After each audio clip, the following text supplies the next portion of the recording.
The city of the future starts with you. Let's assume we're all getting 100-year-old. So what needs to happen that we can get there? I'm a planner and urban designer, so let me take you on to a little journey which connects you not just from the external, but even starts from the within. Yeah?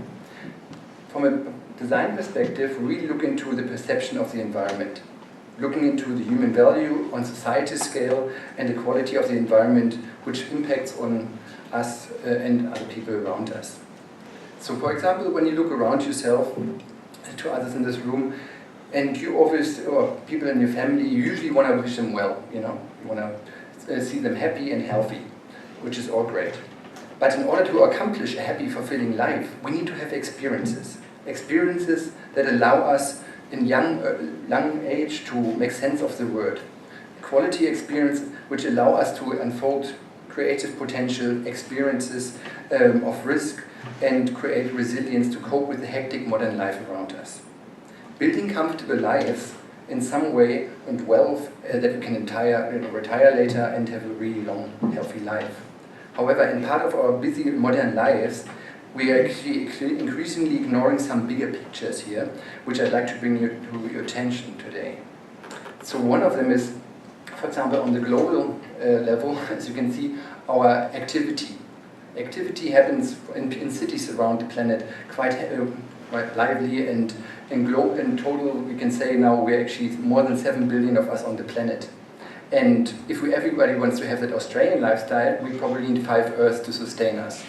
So are we really heading collectively as a species on the planet in the right direction to have a 100-year life?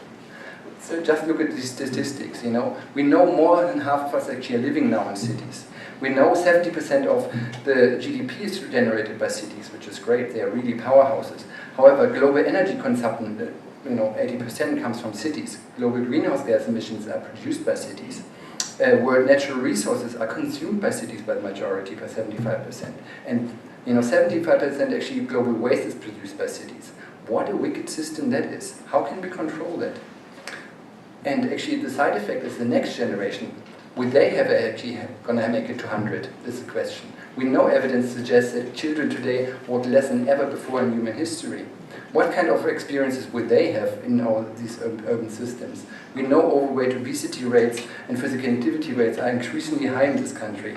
We know lung cancer, because of air pollution, is dramatically high around the planet. And relates to 1.7 million deaths. We know actually depression will be by 2020 the leading cause of death. So are we really going to make it to 100 with these kind of urban systems? So let me take you one step further, or make it in a very, very simplistic way. Imagine the city, is reduced to a glass of water. Water is within you. Water is life. 70% of your body is water. We all want to look after this water because we all want to have a long and happy life. However, what happens if you actually don't look after this water? There's something really happening, and if you want to actually consume this water, this will become part of you. So imagine now and reduce the city, for example, is this glass which holds this life. This glass has to be so resistant and so beautiful that it really holds and wants to contain us in there, and that we actually can drink it, or we can be this life. Now imagine in our modern lives we actually are starting to see some really dangerous effects on which in cities actually starting to suffer. Extreme weather events. We're suffering on that. Heat waves and food scarcity problems. Health expenditures going up the roof. And what happens when these pressures cannot hold and this whole system will explode?